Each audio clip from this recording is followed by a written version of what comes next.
نوتدونی اولین فروشگاه نوت موسیقی در ایران.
سلام دوست من، شما پیشنمایش این آموزش رو مشاهده کردید.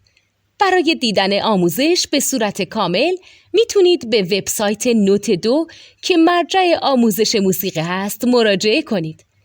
همچنین برای تهیه نوت موسیقی مرتبط با این آموزش هم میتونید به وبسایت نوتدونی که بزرگترین آرشیو نوت موسیقی در ایران هست مراجعه کنید.